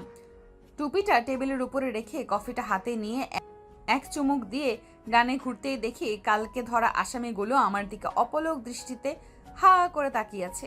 আমি খানিকটা অবাক হলাম, যেখানে পুলিশের আসামির সম্পর্ক লুকোচুরি ভয়, এখানে এরা ব্যতিক্রম। এতদিন তো গ্রামে যখন ট্রান্সফার ছিলাম এগুলো দেখেছি, এখন শহরে আসার পরে বিষয়টা ভিন্ন। আমি তাদের দিকে ভ্রু কুচকে তাকালাম। এই আপনারা সবাই হা করে এদিকে কি দেখেন? এই তোর ওই দিকে তাকাস কেন? চোখ তুলে নিব কুত্তার বাচ্চা সবগুলো। তোদের ভাবি লাগে? কথাটা শুনে সাথে থাকা সবাই ভয় পেয়ে যায় কিছুটা। চুপচাপ সবাই অন্যদিকে ঘুরে দাঁড়ায়। এই ছেলে, আপনি কি বলছেন? মাথা ঠিক আছে? লাঠি দেখেছেন? মায়ের কিন্তু একটাও মাটিতে পড়বে না। আপনাদের মতো গুন্ডাগুলোকে যে কেন প্রশ্রয় দেয় উপর মহল, আল্লাহ পাক উনি ভালো জানেন। সোনা পাখি, এগুলো রাজনীতির খেলা। তোমার মতো গোলুমুলু বাবু কি এগুলো বোঝে? বোঝে না তো। তারা যদি আমাকে প্রশ্রয় না দেয়, তাদের কাজ কে করে দিবে? তাদের ভোটের ব্যবস্থা কে করে দিবে? তারা এমন পাওয়ারফুল হওয়ার পরেও তোমাদের মতো গুন্ডার সাহায্য লাগবে? এক মিনিট, কি সব নামে তুই আমারে ডাকিস? থাপড়াইয়া দাঁত ভেঙে দিব। একটা মাইরও মাটিতে পড়বে না, বেয়াদব কোথাকার। তোমার বকাগুলো এত মিষ্টি পুরুষ কেন? তোদের মতো গুন্ডারা যারা এক দুইটাতেই মানুষ মরে, তাদের মনে আবার এত সব রোমান্টিকতা আছে ভাবা ছিল না। আমার সাথে একদম উল্টাপাল্টা ব্যবহার করবি না। আমি কিন্তু তোর গায়ে হাত দিতে দুবার ভাববো না। গায়ে হাত দিয়ে দেখেন না, 1 মিনিটও চাকরি থাকবে না। কথাটা শুনে আমি রাগে রবির গালে একটা থাপ্পড় মারি। আমারে মারলি তুই? চুপ শালা, মারবে কাটবে এগুলো তো বউরাই করবে, জানিস না? যতই পাওয়ারফুল হোক, সবাই বউয়ের কাছে ভেজা বিড়াল। কিছুদিন আগে ফেসবুকে দেখলে না, ফ্রান্সের প্রেসিডেন্ট ও বউয়ের হাতে মায়ের খায়, আর আমি তো মাত্র গ্যাংস্টার। সোনা পাখি, তুমি আমাকে সকাল বিকাল মন ভরে থাপড়াবা। আচ্ছা ভাই, আমার ভুল হয়ে গেছে, মনে ছিল না। এই কত বড় সাহস! আবার বয়ে উঠে চলে গেছে। এই শালা হারামজাদা, মাইট চিনস? বান্টুস ফাটায় দিব। এভাবে বলে না, তুমি তাহলে মা ডাক শুনতে পারবা না? এদের কথাবার্তা শুনে সোনালিকার রাগ যেন মাথায় উঠে গেছে। রাগে কটকট করতেছে, দাঁতে দাঁত চেপে নিজেকে কন্ট্রোল না করতে পেরে সে লকআপের কাছে গেছে। ঘুষি দেখছো? এক ঘুষিতে নাক ফাটায় দিব। এই সবাই চোখ বন্ধ করো তো। এই নাও, আমি মুখ আগেই দিছি। তুমি কারোর কথাই কান দিও না। মনের মতো থাপ দাও তো, ঘুষি মারো, যাতে তোমার চিহ্নের দাগ নাকে লেগে থাকে। তুই শালা সাইকো নাকি? দাঁড়া, তোর একদিন কি আমার একদিন। কথাটা বলেই আমি লকআপের ভেতরে হাত দিয়ে যেই না বক্সিং দিতে গেছি, পোলাটা আমার হাতটা চেপে ধরছে। সোনালিকার হাত চেপে ধরে গুনে গুনে 5টা চুমু দেয় আকাশ। তারপর মা, এত নরম গোলুমলু হাত মারার জন্য, মাথায় হাত বুলিয়ে দেওয়ার জন্য ব্যবহার হয় পাগলি। তবে মাঝে মাঝে তুমি চাইলে আমারে কেলাইতে পারো, তবে একটুখানি। তবে কাউকে বলা যাবে না, না হলে সবাই বলবে দেশের সর্বোচ্চ গ্যাংস্টার আকাশ চৌধুরী ফ্রান্সের প্রেসিডেন্টের মতো বউয়ের হাতে মাইর খায়। এই পোলা, তুই কি ভালো হইতি না? তোমাকে দেখার পরেই তো খারাপ হয়েছি। আমি কি করব? এইসব ঢঙের কথা বাদ দে, আমি কিন্তু পুলিশ ডাকবো। ডাকো পুলিশ, দেখি পুলিশ আমার কি করতে পারে। পুলিশ বাঁচাও, বাঁচাও আমাকে। আরে ধুর, আমি নিজেই তো পুলিশ। কথাটা শুনে সবাই হু হু করে হেসে দেয়। এই একটুও হাসবি না, দাঁত ভেঙে দিব। জীবনে অনেক তেরাকে আমি সোজা করেছি, কিন্তু তোমার মতো বেয়াদব একটাও দেখিনি। দেখুন তো কি হয়েছে জানেমান, এখন থেকে রেগুলার আমার এই মুখটা দেখবা। তোর মুখে ইঁদুর ছেড়ে দিব না, ধরো দেলা পোকা। তোমার যা ইচ্ছা করিও। সবার জন্য গ্যাংস্টার হলেও আমি তোমার জন্য ভিজা বিড়াল। আমার কিন্তু ধৈর্যের বাঁধ ভেঙে যাচ্ছে। আমার কিন্তু ধৈর্যের বাঁধ শক্ত হচ্ছে। লিমিট ক্রস করলে কিন্তু ভালো হবে না। লিমিট ক্রস করলে কিন্তু আরও অনেক ভালো হবে। ভালোবাসা বাড়বে, মোহাম্মত বাড়বে, বুকের মধ্যে পাকুম পাকুম বাড়বে। এত কথা কই থেকে শিখছিস তুই? এত কথা ভালোবাসা থেকে শিখছি। তোর ভালোবাসার খেতায় আগুন। আমার জামাই আছে, আমি বিবাহিত। কথাটা শুনে আশেপাশের সবাই যেন কিছু সময়ের জন্য থমকে যায়, একে অপরের দিকে তাকাতাকি করতে থাকে। এর মাঝেই হুট করে যাকে ভালোবাসি তার ব্যাপারে খোঁজ নেব না, তা এ কি হয়? তোমার 10টা জামাই থাকলেও তুমি আমার সোনা পাখি। সত্যি আমি বিবাহিত। আরও 2টা করো না, তাতে আমার কি সমস্যা? আমার সমস্যা হচ্ছে তোমাকে ভালোবাসি। এখানে তো বিবাহ সম্পর্ক নেই। বুঝলাম না তো ব্যাপারটা। বুঝলাম তো আমি ব্যাপারটা। বলতেছি যে ম্যাডাম, এত সুন্দর করে মিথ্যা বললে সবাই বুঝে ফেলবে। একটু শক্ত করে বলো যাতে সবাই বিশ্বাস করে। যাকে ভালোবাসবো সে বিবাহিত কিনা এইটুকু অন্তত খবর কি আমি নিব না? তুই আমার ব্যাপারে খোঁজ খবরও নিয়ে নিয়েছিস? যথা আজ্ঞা মেরে পেয়ারকা বাচ্চার মা। তোর মুখে ঝামা ঘষে দেব শালা হারামখোর। কিছু আটকা না তোর মুখ দিয়ে, যা আসে তাই বলিস। কি মধুর বকা দিলে গো, আমার বুকের মধ্যে লাড্ডু ফোটে। ওরে আমি পাগল হয়ে যাব, কেউ আমাকে ধরো। ম্যাডাম কোনো সমস্যা হয়েছে কি? এদের লকাবে ঢুকে এমন মাইর দিব যেন আজীবন মনে থাকে। This is my order. Madam আমি পারবো না, আপনি নিজে মারেন। আমি তোমাকে অর্ডার করছি না। এনাদের বাদে অন্য কাউকে বলেন মারতেছি। এনাদের মারলে বাইরে বেরোলে আমার টুনটুনি কেটে দিবে। আর না মারলে আমি তোমার চাকরি খেয়ে দিব। একটা চাকরি গেলে কষ্ট করলে আরও পাবো, কিন্তু টুনটুনি হারালে কোনোদিন আর পাবো না। ভবিষ্যতে আমার বউ আমাকে না পেয়ে পরকীয়া করবে। না ম্যাডাম, আপনার যা ইচ্ছা করেন, আমি আপনার এই অর্ডার মানতে পারবো না। হাবিলদারের বাচ্চা হাবিলদার। ও না, ফুল সোনা পাখি, তোমার সাদা পরীর মতো মুখে রাগলে রক্ত জমে গেলে তো খারাপ দেখা যায়। তুই তোর কথা কিন্তু লিমিটের মধ্যে বলবি। কথাটা বলে রাগে গজগজ করতে করতে নিজের ডেস্কে ফিরে যায় সোনালিকা। তারপরে ওখানে 30 সেকেন্ড মতো ওয়েট করে সাইড রুমে চলে যায় রেস্ট করার জন্য। রুমে গিয়ে দরজা লক করে দেয়। আসলে সাইড রুম হচ্ছে প্রত্যেকটা থানায় আলাদাভাবে কিছু রুম করা থাকে পুলিশ অফিসারদের রেস্ট করার জন্য বা ঘুমানোর জন্য। সোনালিকা এদিকে কিছু করতে না পেরে রাগে আগুনের মতো ফুলতে থাকে। সে আর দেরি না করে সরাসরি পুলিশ কমিশনারকে কল দেয়। হ্যাঁ সোনালিকা বলো। চাচ্চু, ওই যে আমাদের এই এরিয়ায় আকাশ নামে একটা ছেলে আছে না, গুন্ডা টাইপের, ওরে কালকে ধরে আনছি। চোখের সামনে অনেকগুলো হত্যা করেছে। আমার সাথে এখন প্রচুর পরিমাণে বেয়াদবি করতেছে।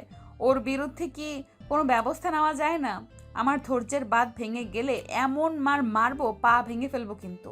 দেখো তোমার ব্যাপারটা বুঝতে পারছি, তবে সব জায়গায় আমরা সব কিছু করতে পারি না। কিছু কিছু জায়গায় আমাদের নিয়ম রেস্ট্রিকশন থাকে, আইনের বাইরে আমাদের কিছু করার থাকে না। ওই জায়গায় ওর হাত উপর মহল থেকে মন্ত্রী মিনিস্টার থেকে বড় বড় পর্যায়ে এসপি স্যার পর্যন্ত ওকে ভয় পায়। ওর এত পাওয়ার, সে জায়গায় আমরা ওর কিছুই করতে পারবো না। আমার কাছে যতটুকু খবর আছে আজকের মধ্যে ওদের জামিনের পেপার নিয়ে যাবে থানায়, ওটা অ্যাপ্রুভ করে বের করে দিও। আর এসব ঝামেলায় আশেপাশে না থাকাই ভালো, ওইসব মানুষ ভালো হয় না, সাবধান। আচ্ছা ঠিক আছে বলে আমি ফোন রেখে দিলাম। কিন্তু আমার সারাটা শরীর দাও দাও করে জ্বলতেছে রাগে।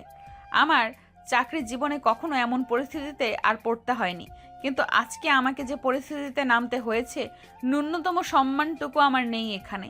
একটা রাস্তার গুন্ডার কথায় সকলে ওঠা বসা করতেছে, যে কিনা চোখের সামনে দিয়ে দুপুরে মানুষ মারে, আবার প্রশাসন সেটা প্রশ্রয় দিয়ে লুকিয়ে যায়। এদের মতো গ্যাংস্টারদের না থামানো গেলে আমাদের দেশটা কিভাবে চাঁদাবাজি মুক্ত হবে, কিভাবে দেশে আইন প্রতিষ্ঠা হবে, কিভাবে ন্যায্য বিচার হবে? এরা থাকলে তো কখনো ন্যায় বিচার সম্ভব না। কি যে একটা অবস্থা। এভাবে দেখতে দেখতে 5টা ঘন্টা চলে যায়। 5 ঘন্টা পর থানায় যৌথ নিয়মে কিছু লোক নিয়ে তাদের মধ্যে প্রবেশ করে, আর থানার বাইরে শত শত লোক মিছিলে আকাশের নামে স্লোগান দিতে থাকে। এরই মাঝে একজন উকিল কিছু পেপার বের করে। ম্যাডাম, এই যে ওনাদের জামিনের একেবারে উপরের কোর্ট থেকে অ্যাপ্রুভ করে দিয়েছে, খুব দ্রুত ওদের ছেড়ে দিন। আপনাদের মতো কিছু টাকাওয়ালা উকিল, টাকালোভী উকিল এবং টাকালোভী কিছু উপর পর্যায়ের লোক আছে, যার ফলে হাজার হাজার অন্যায় অপরাধ, খুন, গুম করেও এইভাবে অপরাধীগুলো ছাড়া পেয়ে যায়। দেখেন, আপনি কিন্তু আমার শ্বশুরের সুন্দর, ন্যায়পরায়ণ, সুযোগ্য ব্যক্তিকে আঘাত করতেছেন। আমি কিন্তু আপনার নামে মানহানির মামলা করব। এই উকিল গলার নিচে করে কথা বল, এর ওনার কাছে মাপচা ব্যবহারের জন্য। আচ্ছা ভাই, আপনার এক কথাতে আমি সব বলতে পারি। ম্যাডাম আমাকে ক্ষমা করবেন, আপনি আমাকে ক্ষমা না করলে ভাই আমাকে ক্ষমা করবে না। আপনার পা ধরলেও ধরতে রাজি আছি, আপনি আমাকে মাফ করবেন। আমি আপনার মতো আর ভাই আর স্নেহ পাবো না, প্লিজ মাফ করে দিন আমার ব্যবহারের জন্য। হয়েছে হয়েছে, মাফ করে দিয়েছি। হাবিলদার, লিস্ট ধরে সবাইকে ছেড়ে দাও। একে একে লিস্ট করে সবাইকে ছেড়ে দেয়। বাকি থেকে যায় আকাশ। আপনি বের হন না কেন? আমার জামিন হয় নাই তাই বের হইনি। আপনার মতলব কি বলেন তো? সবাইকে বের করলেন আর আপনি নিচে থেকে যাচ্ছেন। ম্যাডাম, ওনার ব্যাপারে কোর্ট থেকে রেস্ট্রিকশন আনছি, ওনাকে এখান থেকে কোথাও ট্রান্সফার করা যাবে না। ওনার জামিন আপাতত 2 মাস পরে মঞ্জুর করা হয়েছে। What the fuchka? টক দিয়ে ফুচকা কিন্তু অনেক মজা। প্রতি উত্তরে সোনালিকা আকাশের দিকে ভ্রুকুচকে তাকায়। এরপরে আকাশ রবির কানে কানে বাইরে সবাইকে কন্ট্রোলে রাখার সকল কিছু বলে দেয়, যেভাবে তার এখানে থাকা অবস্থায় বাইরে সবাইকে বুঝিয়ে বলতে হবে, যাতে বিশৃঙ্খলা সৃষ্টি না হয়। সব কিছু বুঝিয়ে দেওয়ার পর একে একে সবাই থানা থেকে বিদায় নেয়। আকাশের নামে স্লোগান দিতে দিতে সবাই আকাশের অফিসের দিকে যেতে থাকে। এইভাবে চলে যায় ঘন্টা দুয়েক। চুপচাপ সোনালিকা তার ডেস্কে বসে ভাবতে থাকে। কিছু সময় পর সোনালিকা উঠে লোকালের মধ্যে যায়। এত সময় আকাশ দেওয়ালের সাথে হেলান দিয়ে বসেছিল। সোনালিকার আশা দেখে সে উঠে দাঁড়ায়। সোনালিকা আকাশের কলার চেপে ধরে দেওয়ালের সাথে চেপে ধরে বলতে থাকে, এই তুই চাইলে চলে যেতে পারতি। আর কেউ বুঝুক বা না বুঝুক, আমি এতটুকু বুঝছি তুই এখানে কেন থাকলি, তোর মতলবটা কি? সত্যি সত্যি উত্তর দিবি কিন্তু। মজা বলবো? হুম। এখানে থাকলে 12 ঘন্টা অন্তত মন ভরে তোমাকে দেখতে পারবো। আর বাইরে বেরোলে তোমাকে দেখার জন্য একবার এখানে একবার ওখানে ছুটে বেড়ানো লাগবে। মন ভরে দেখতে পারবো না তাই। তুই যা করছিস এই সকল আবেগ, ভালোবাসা না, বুঝছিস? আবেগ কেটে গেলে তোর সব ভুল ঠিক হয়ে যাবে। এসব বাদ দিয়ে ভালো পথে ফিরে। আজ পর্যন্ত এই আবেগটা কোনো মেয়ের প্রতি জাগেনি, তোমার প্রতি জাগিয়ে রাখি। দেখ, তুই কিন্তু আমাকে অনেক খারাপ পরিস্থিতিতে ফেলতেছিস। আমাকে শান্তিময় থাকতে দে। আমি তো তোমার কোনো সমস্যা করিনি। তোর কাছে আশেপাশে থাকলে মনে হয় তোর গা থেকে হাজার মানুষের কান্নার শব্দ আসতেছে, হাজারটা মানুষের রক্ত লেগে আছে তোর শরীরে। তো অত্যন্ত জঘন্য একটা মানুষ তুই। তুমি যা কিছুই আমাকে বলবা আমি চুপচাপ তা মেনে নিব। তবে তোমার আমার ব্যাপারে জানা কিছুটা ভুল আছে। অবশ্যই আমি খারাপ। তাদের সাথে যারা দুর্নীতিগ্রস্ত সাধারণ মানুষের সব কিছু আত্মসাৎ করে, অবশ্যই আমি তাদের জন্য ভালো। যারা এতটুকু সাহায্যের অভাবে নিজের জীবনকে বিপর্যস্ত করে ফেলে। তোর এই কথার মানে বুঝলাম না। বোঝার দরকার নাই, লাগবে না। আমি হাত জোর করে মাফ চাই আল্লাহর কাছে, আমার পেছন ছেড়ে দে। কেন কেন? তোমাকে কি একবারও বলেছি যে আমাকে ভালোবাসতে হবে? তোমার ইচ্ছা হলে বাসবে, না হলে না বাসবে। আমি আমার মতো ভালোবেসে যাব। মনে রাখিও, ভালোবাসি বলে এত সব প্রশ্রয় করি। একটা মেয়েকে তোমার এই পর্যায় থেকে উঠিয়ে নিয়ে যাইতে আমার 1 মিনিটও সময় লাগবে না। এই জন্যই তোদের মতো মানুষরা ভালোবাসার যোগ্য না, অত্যন্ত জঘন্য, দুর্গন্ধযোগ্য ডাস্টবিন তোরা। তোদের ঘৃণা করা যায় কিন্তু কখনো মাফ করা যায় না। তুমি যেমনটা মনে করো। এভাবে দেখতে দেখতে দিনের পর দিন চলতে থাকে। প্রতিদিন সোনালিকা থানায় আসে এবং তার ডেস্কে কাজ করতে বসে। আকাশ অপলক দৃষ্টিতে সোনালিকার দিকে তাকিয়ে থাকে। তার চোখের পলক যেন কিছুতেই পড়ে না। মাঝে মাঝে সোনালিকা এগুলো দেখে অস্বস্তি ফিল করলেও দেখেও না দেখার ভান করত, যেন সে কিছু দেখছে না। কিন্তু লুকিয়ে লুকিয়ে সব কিছুই ফলো করত সে। আর অন্যদিকে আকাশ আপন মনে শুধু ওকে দেখেই যেত। এটাই হয়তো ভালোবাসা। হুট করে কারো মায়া আবদ্ধ হলে তাকে না পেলেও কাছ থেকে দেখে যাওয়ার যে শান্তি, সেটা পৃথিবীর আর কোনো ভালোবাসাই নেই। আসলে ভালোবাসা অনেক সুন্দর, কাছ থেকে হোক কিংবা দূর থেকে। এভাবে দেখতে দেখতে একটা মাস 13টা দিন চলে যায়। এতগুলো দিনে প্রতিদিনের রুটিন নেই একই রকম। তবে আকাশের এখানে থাকতে কোনো অসুবিধা হয়নি। সে এখানে সবসময় ভিআইপি সুবিধা পেত। তার যখন যা লাগতো সবই দেওয়া হতো। এভাবেই চলতে থাকে। আরও 3টা দিন চলে যায়। একদিন রাত্রে আকাশ সোনালিকার কথা ভাবতে ভাবতে ঘুমিয়ে যায়। রাত বাজে 3:12, ছুঁই ছুঁই কিংবা এর আশেপাশে। এডিটর এখান থেকে কোনো মিউজিক ব্যবহার করবা না, এটা ইসলামিক দৃশ্য দেখানো হবে। আকাশ হুট করে দেখতে পায় ডান দিকে মাটি, বাম দিকে মাটির নিচে মাটি, উপরেও মাটি দিয়ে চাপা দেওয়া ছোট্ট একটা ঘর এসে আবদ্ধ। অন্ধকার, কিচ্ছু দেখা যায় না। সে যে চিৎকার দিবে তার গলা দিয়ে আওয়াজ বের হচ্ছে না।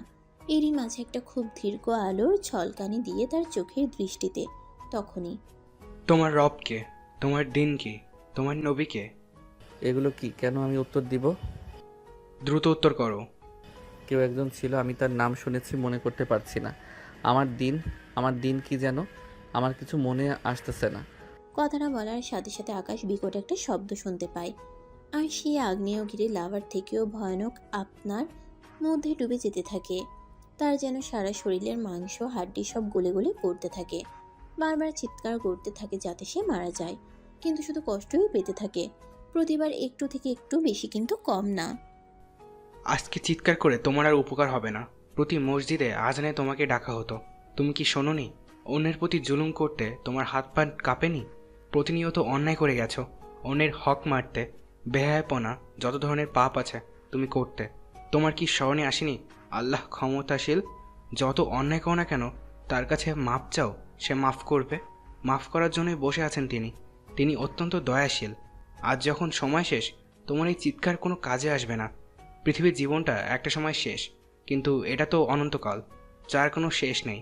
অনন্তকাল কষ্টের থেকেও তীব্রতর কষ্ট ভোগ করার জন্য তুমি প্রস্তুতি নাও। আস্তে আস্তে সাউন্ডটা বিলীন হয়ে যায়। অন্যদিকে জোরে জোরে চিৎকার করে আল্লাহর কাছে সাহায্য চাইতে থাকে, কিন্তু ততদিনে আরও সে রাজি মুখ ফিরিয়ে নিয়েছে। নাউজুবিল্লাহ। এই জন্যই আল্লাহ বলে, আজ তোমরা আমার কথা শুনতেছো না, কালকে ওই বিচারের দিনে আমি তোমাদের ভুলে যাব। তুমি দিনে দুপুরে অন্যায় করবে, অন্যের সাথে জুলুম করবে, অন্যের হক মারবে, চাঁদাবাজি করবে, সুদ খাবে, দিনে দুপুরে নিজের শক্তির জাহির খাটিয়ে অন্যকে পৃথিবী থেকে বিদায় করবে। এই বিদায়টাই কি শেষ বিদায়? এরপর আর শুরু নেই? যে শুরুটা হবে ওই শুরুটা কিভাবে করবে? অবশ্যই আল্লাহ মাফ করেন, তিনি খুবই দয়াশীল। সময় ফুরানোর আগে আমাদের সবাইকে ফিরে আসতে হবে, না হয় বাস্তবতা তো দেখছেন। তখনই আল্লাহ গো! আকাশের ঘুম ভেঙে যায়। এমন জোরে চিৎকার করে পুরো থানা কেঁপে ওঠে। এত সময়ে ভোরের আজানও দিয়ে দিচ্ছে। তার চিৎকার শুনে সবাই দৌড়াদৌড়ি করে এখানে আসে। আর হাউমাউ করে কাঁদতেছে আকাশ। তার শরীর কাঁপা যেন কোনোটাই কমতেছে না। এডিটর, এবার মিউজিক দিতে পারো, এখন থেকে স্যাড মিউজিক দিলেই ভালো হবে। এভাবে দেখতে দেখতে সকালটা চলে যায়। এত সময় রবির কাছে খবরটা চলে গেছে। 10টা বাজতে বাজতে রবি তাদের উপর পর্যায়ে যারা আছে তাদের ধরে আকাশকে বের করে আনে। আকাশ চুপচাপ চলে আসে। আকাশ তার অফিসে এসে নিজের নিজস্ব ডেস্কে বসে থরথর করে কাঁপতে থাকে। ভাই, আপনি এভাবে কাঁপছেন কেন আর ঘামছেন কেন? এখানে বড় কোনো আলেম আছে? আমাদের বড় মসজিদেই তো আছে। আমাকে এখনই তার কাছে নিয়ে যাও। আচ্ছা। রবি আকাশের অবস্থা দেখে আর কোনো কথা বাড়ায় না, চুপচাপ হুজুরের কাছে নিয়ে যায়। হুজুর আকাশের কাছ থেকে সমস্ত ঘটনাই শুনে বলতে থাকে, তোমার ধারণার বাইরে আল্লাহ কতটা ক্ষমাশীল। তিনি তোমাকে অনেক ভালোবাসে, হয়তো তার পথে তোমাকে ফিরিয়ে আনতে চাই। তাই তুমি স্বপ্নে দেখেছো, যা করছো তওবা করে তার পথে ফিরে এসো। আল্লাহর দরজা সবসময় খোলা সবার জন্য।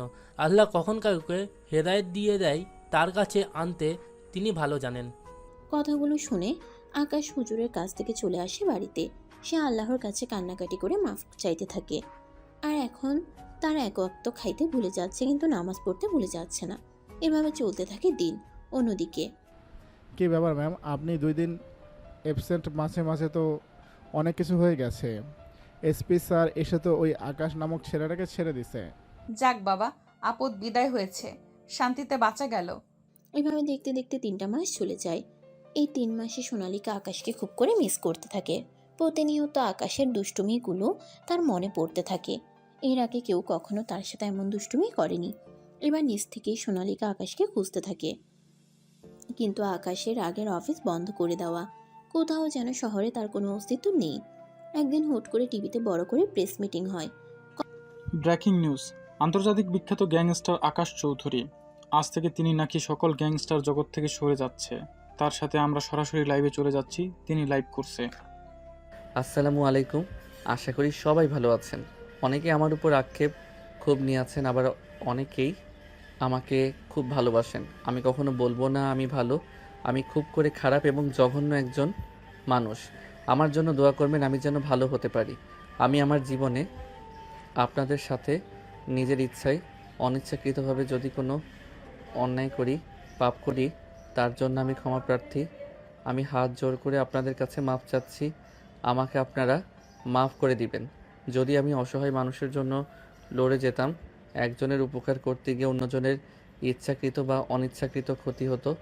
আবার নিজের জন্য অনেক ক্ষতি হয়েছে মানুষের, যা আমি উপলব্ধি করতে পেরেছি। আজ থেকে আমি সকল গ্যাংস্টার জগৎ থেকে সরে যাচ্ছি এবং গেলাম। এটাই আমার শেষ বিদায়। এবং আমার গ্যাংস্টার জগতে যারা শত্রু আছে আমি সবাইকে মাফ করে দিচ্ছি। আমাকেও আপনারা যদি কোনো অন্যায় করে মাফ করে দিবেন। জীবনটা আমি সাধারণভাবে চলতে চাই। আশা করি আপনারা কোনো সমস্যা করবেন না। এবং আমার আন্ডারে যারা ছিল সবাইকে আমি যার যার মতো বাকি জীবনের ব্যবস্থা করে দিছি। একটা কাজের ব্যবস্থা যার মাধ্যমে সুন্দরভাবে কাজ করে উপার্জন করে হালাল তাদের জীবন চালাতে পারে। আপনারা জানেন বা জানেন না, ঢাকায় এসএফ নামে যে শাখাগুলো এতিমখানা চলতো 15টা, ওইগুলো আমি নিজে চালাতাম। যদিও এগুলো আমার নামে ছিল। আমি নিজ নিজ এতিমখানার নামে সম্পত্তি হস্তান্তর করে লিখিত করে দিছি। আজ থেকে জায়গাগুলোর মালিক আমি না, সাধারণ অসহায় এতিম বাচ্চাগুলো ওই জায়গাগুলোর মালিক। এবং আমার যা সম্পত্তি আছে তা আমি এদেশের অসহায় সাধারণ মানুষদের সব দিয়ে যেতে চাই। আমি আমার সম্পত্তিগুলো বাংলাদেশ সেনাবাহিনীর হাতে তুলে দিব। আশা করি তারা যত্নের সাথে সাধারণ মানুষের গরিব দুঃখীর মাঝে পৌঁছে দিবে। এবং আমার ভুলগুলো কি আপনারা মাফ করবেন। এখন যদি কেউ থেকে থাকেন যে আমার কাছে পাওনা পাবেন, দয়া করে আমার কাছে আসবেন, আমি তার পাওনা বুঝিয়ে দিব। ভয় পেয়ে মনে মনে রেখে কিন্তু আসবেন না, এমন করবেন না। আমি আপনার ভাই, আমি আপনার পাওনা দিয়ে দিতে চাই। আপনাদের হাত পা জড়িয়ে ধরি। আমি কি এই দুনিয়াতে ঋণমুক্ত করে দেন, মৃত্যুর পরে আমি আপনাদের দেনা দিতে পারবো না। কথাগুলো বলে আকাশ হাউমাউ করে কাঁদতে থাকে লাইভে।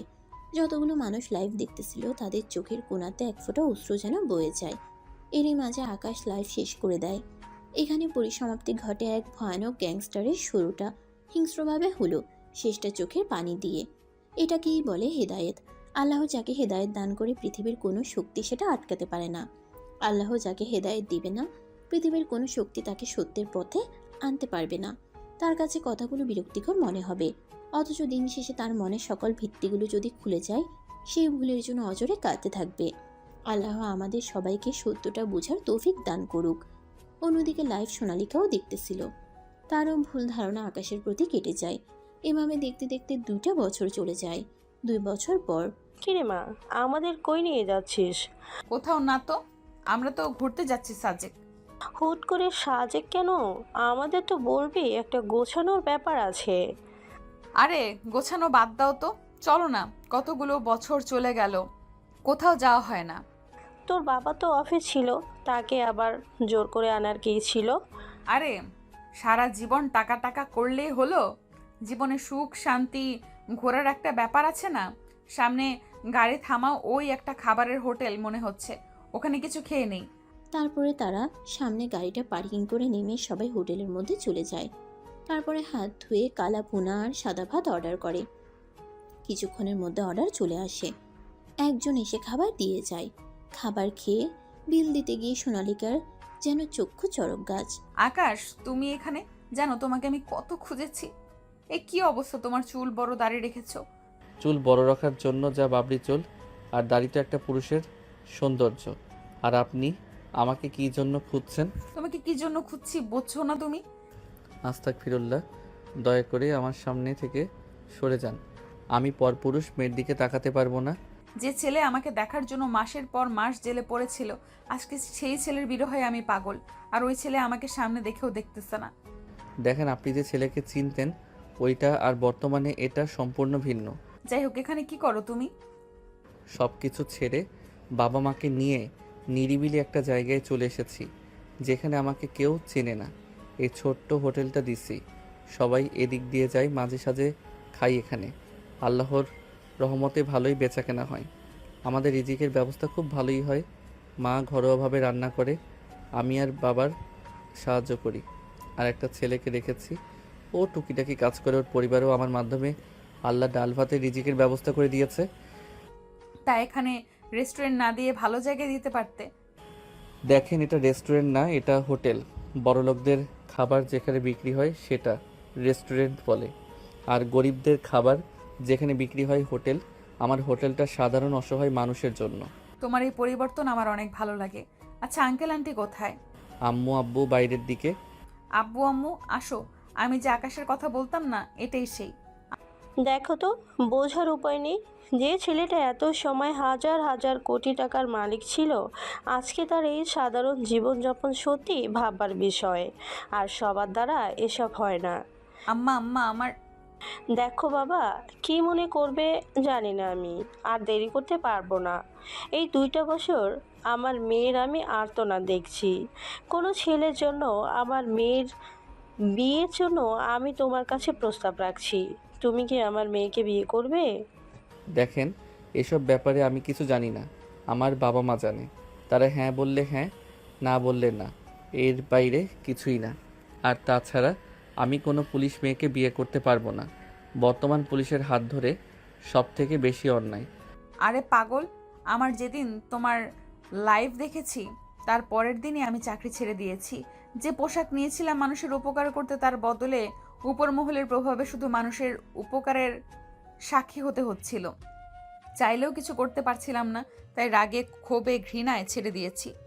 কথাটা শুনে আকাশ একটা মুচকি হাসি দেয়। এরই মাঝে আকাশের বাবা মা চলে আসে। সোনালিকার বাবা মা আকাশের বাবা মায়ের কাছে বিয়ের প্রস্তাব দেয়। প্রথম দিকে বড়লোক জায়গা দেখে রাজি হচ্ছিল না তার মা বাবা, কিন্তু সোনালিকার জোড়াজুড়ি কান্নাকাটি এবং তাদের বাবা মায়ের অনুরোধ দেখে তারা রাজি হয়ে যায়। তারপর কিছুদিন এভাবে চলে যায়। কিছুদিন পর ছোট্ট করে ঘরোয়াভাবে তাদের বিয়ে হয়। বিয়ে শেষে মসজিদে খেজুর ছিটানো হয়। তাদের বিয়ে শেষ করে আজ তারা বাসর ঘরে। কি ব্যাপার হিরো সাহেব, তোমাকে আগের থেকে এখন অনেক হ্যান্ডসাম লাগে জানো। মাশাল্লাহ, তোমাকে পেয়ে আমি অনেক লাকি। অজু করা আছে? না, দাঁড়াও, অজু করে আসি, তারপরে আমি অজু করে আবার রুমে প্রবেশ করি। চলো দুজনে একসাথে 2 রাকাত নফল নামাজ পড়ে আল্লাহর কাছে আমাদের নতুন জীবনের উদ্দেশ্যে সাহায্য চাই। আমরা যেন একে অপরের মৃত্যু পর্যন্ত হাত ধরে বাঁচতে পারি। অনেক সুখে যেন আমাদের জীবনটা পার হয়। চলো আমরা আমাদের নতুন জীবনে পদার্পণ করি। তারপর আমি আর আকাশ ভালোই ভালোই নামাজ শেষ করে মোনাজাত করি। আমাদের নতুন জীবন যেন ভালোভাবে সুন্দরভাবে কাটাতে পারি। তারপরে আমরা কিছুক্ষণ গল্প করি, একে অপরকে হাসাই। এরপরে আমরা মধুর মিলনে আবদ্ধ হই, যা শুধুমাত্র একটা স্বামী এবং স্ত্রীর জন্য প্রযোজ্য হালাল সুন্দর অনুভূতি, যা একজন স্বামী স্ত্রী বুঝতে পারে। আলহামদুলিল্লাহ, আমি আমার বউকে নিয়ে অনেক ভালো আছি। আপনারা দোয়া করবেন যাতে আমাদের ভালোবাসায় নজর না লাগে কারোর। আমি দোয়া করি আপনাদের ভালোবাসায় বরকত হোক, কারণ নজর না লাগুক। আর কি, আজকের গল্পের লাস্টিংটা একটু ইউনিক করলাম, সত্য দিলাম। প্রতিটা গল্পের উদ্ভট বানানো কাহিনীর থেকে বাস্তব দিয়ে আজকে না হয় সাজিয়ে দিলাম। এমনই রে ভাই, আমাদের জীবন অতি সংক্ষিপ্ত, তাই আমরা যদি পরকালের দিকে নজর না রেখে দুনিয়াবি হয়ে যাই একদম, এটা আমাদের ভয়াবহ ধ্বংসের কারণ। আমাদের অবশ্যই আল্লাহর প্রতি সহনশীল হয়ে তার দেওয়া প্রতিটা দায়িত্ব পালন করা উচিত। তাহলে এমনিতেই আমাদের জীবন সুন্দর হয়ে যাবে। আমি জানি আজকের গল্পের লাস্টিং কিছু মানুষের পছন্দ হবে না, কেননা তারা বাস্তবতা সত্যকে বিশ্বাস করতে চায় না।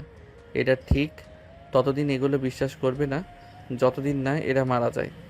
দোয়া করি আল্লাহ হেদায়েত দান করুক। একটা কথা আছে না, কিছু মানুষের অন্তর থাকতেও তারা তা দেখতে পায় না কালো। তো আজকে বিদায় নিয়ে ভালো থাকবেন, নিজেকে নেবেন, সৎ পথে থাকবেন, কখনো অন্যের ক্ষতি করবেন না, পারলে উপকার করবেন। দিন শেষে আপনি জিতে যাবেন। সমাপ্ত।